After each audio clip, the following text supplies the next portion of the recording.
संघात्मक शासन प्रणाली समझ में आ गया था? संघात्मक शासन प्रणाली, या तो इसी को क्या बोलते हैं? संघवाद। क्या बोलते हैं रे? संघवाद या संघात्मक शासन, संघात्मक शासन प्रणाली।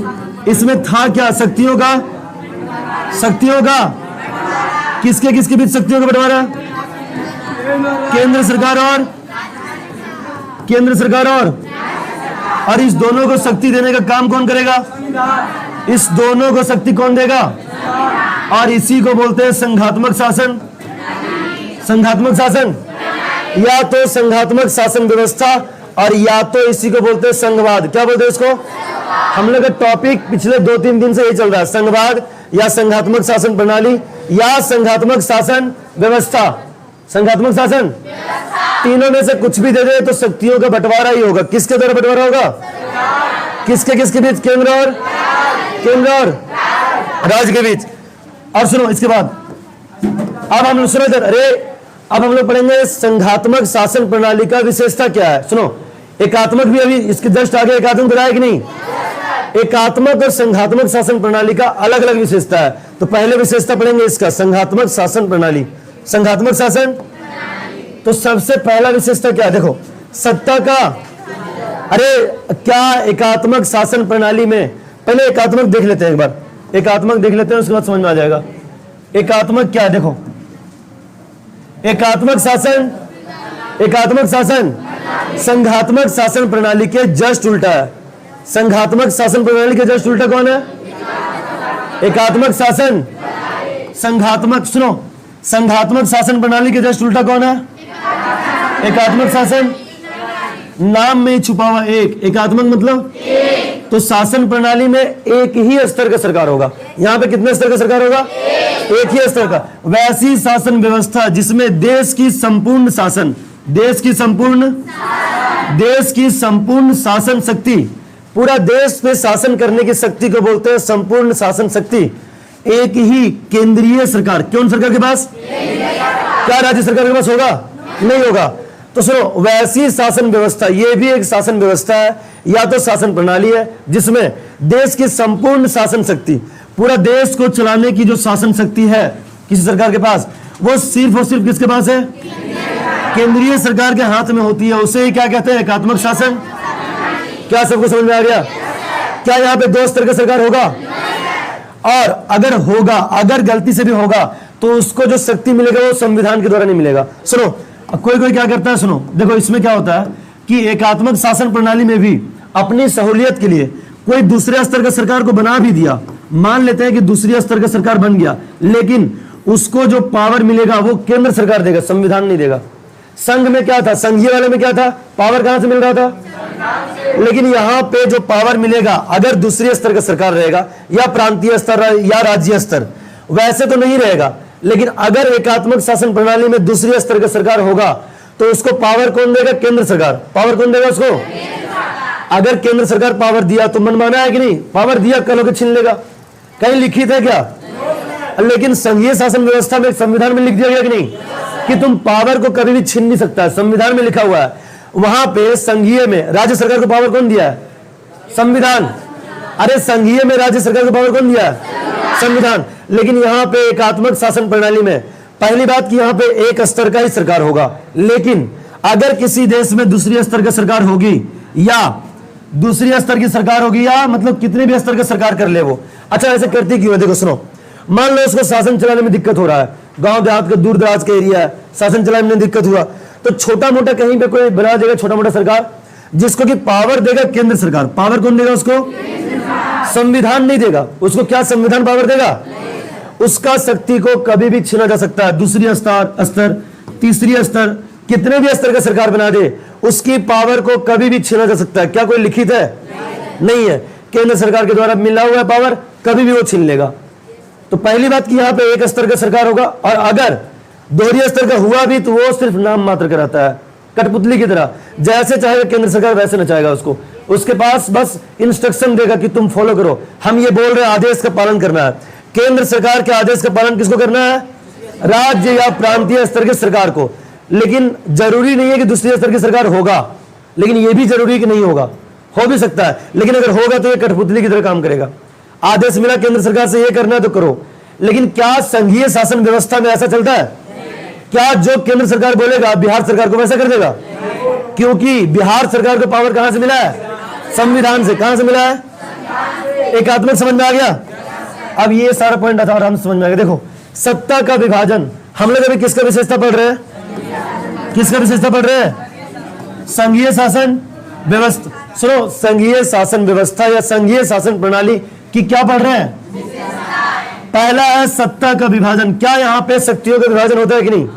किसके किसके बीच? केंद्र और राज्यों के बीच। अच्छा, वो शक्तियों का बंटवारा किसके द्वारा किया जाता है? संविधान लिखित है कि बिना लिखित है? अब जब लिखित रूप से, मान लो अगर जैसे बोलते हैं ना कि कोई अगर कुछ होता है, हम लोग भी समझौता बोलते हैं, लिख करके दो प्रमाण के रूप में, ताकि कल दिखा सके कि हाँ देखो लिखा हुआ है। बोलते हैं कि नहीं? तो राज्य और केंद्र के बीच में जो शक्ति है संविधान के द्वारा दिया हुआ, वो लिखा हुआ है।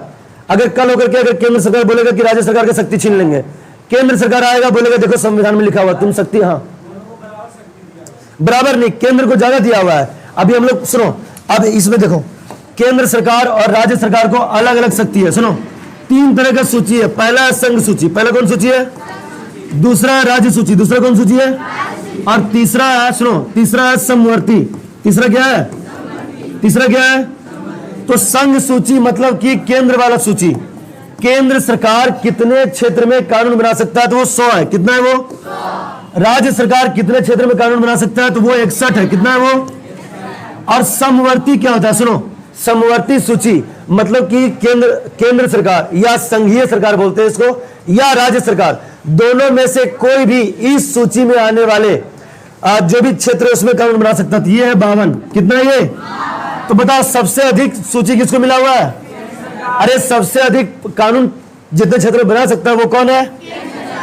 और उससे कम कौन है? दोनों मिल करके जिसमें बना सकता है वो कितना है? एक और बचता है अवशिष्ट। तुम लोग विज्ञान में पढ़ा अवशिष्ट पदार्थ क्या होता है? बच्चे खुचे हुए को क्या बोलते हैं? तो अब सुनो, जब हमारा ये देश आजाद हुआ और जब संविधान बनाया गया तो 3 ही तरह का सूची बनाया गया। और सुनो, ये संविधान के 7वें अनुसूची में 3 तरह का सूची दिया हुआ है कि सरकार किस किस क्षेत्र में, उसके जो विधायी शक्ति होते हैं, कानून बनाने का शक्ति, तो कितने क्षेत्र में कानून बना सकते हैं केंद्र सरकार? 100। राज्य सरकार समवर्ती वाले में 52। लेकिन अब सुनो, जैसे कि 1990 के आसपास में आया इंटरनेट, तो वो तो किसी सूची में डाला ही नहीं गया। उसके बाद आया साइबर वाला, साइबर कानून, तो ये भी नहीं डाला गया। उसके बाद अभी क्या आ गया है? AI। ये सब जितना भी बच गया उसको बोलते हैं अवशिष्ट सूची में डाल दिया गया। और ये अवशिष्ट सूची में कानून बनाने का अधिकार किसको दे दिया गया? तो बताओ सबसे ज्यादा पावरफुल कौन?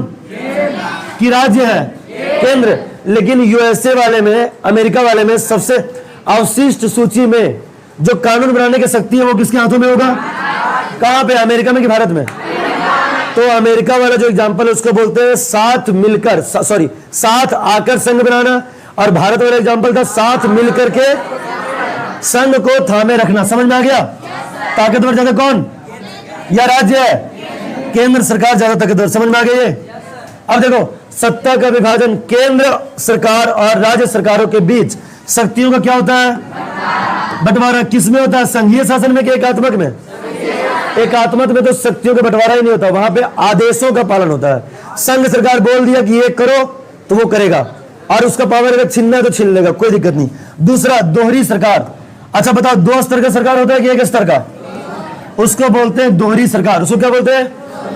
एक राष्ट्रीय स्तर पे होता है, एक क्या होता है? पूरे भारत के स्तर पे एक केंद्र सरकार है कि नहीं है? और तुम्हारे यहाँ पे एक बिहार सरकार भी है कि नहीं? बंगाल सरकार है कि नहीं? यूपी सरकार है कि नहीं? तो उसी तरह से दूसरी राज्य या प्रांत, बात सेम है, राज्य या प्रांत स्तर पर कार्य करती है, तो इसको बोलते हैं दोहरी सरकार। इसको क्या बोलते हैं? क्या एकात्मक में दोहरी सरकार था? नहीं था। अगर होगा भी तो उसको उतना अधिकार नहीं मिलेगा। लेकिन हमारे संघीय शासन व्यवस्था में कैसी सरकार होगा? कैसा होगा? दोहरी। स्वायत्ता। स्वायत्ता का कल मतलब बताए थे, स्व प्लस यत्ता। स्व प्लस यत्ता मतलब निर्भर, यत्ता मतलब स्व मतलब स्वयं होता है कि नहीं?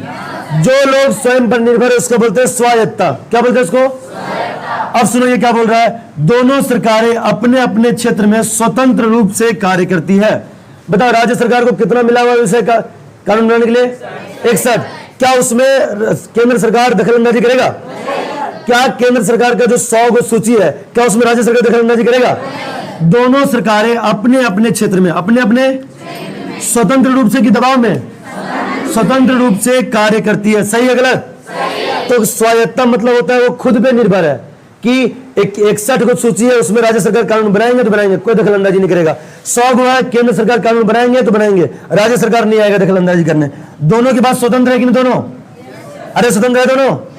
उसके आगे चौथा नंबर था ना? हाँ नहीं, वही नहीं आया, चौथा नंबर इसी में है। इसमें टोटल 9 पॉइंट है और ये पूछता है क्वेश्चन। चौथा नंबर देखो, हाँ 9 नहीं लिखवाया, अभी लिखवाया है ना रे? नहीं देखो, तुम शॉर्ट में थोड़ा लिख सकता है, हम लिखवा दिए थोड़ा डिटेल में, तुम थोड़ा और शॉर्ट कर सकते हो अपने अनुसार। अब सुनो, अरे अच्छा, केंद्र सरकार और राज्य सरकार क्या दोनों अलग अलग स्तर पे, दोनों अलग अलग नागरिक पे काम करेगा? क्या केंद्र सरकार भारत वाले नागरिक पे शासन करेगा और बिहार सरकार पाकिस्तान वाले पे करता है? क्या दोनों सेम नागरिक है ना? भारत का ही है कि नहीं दोनों?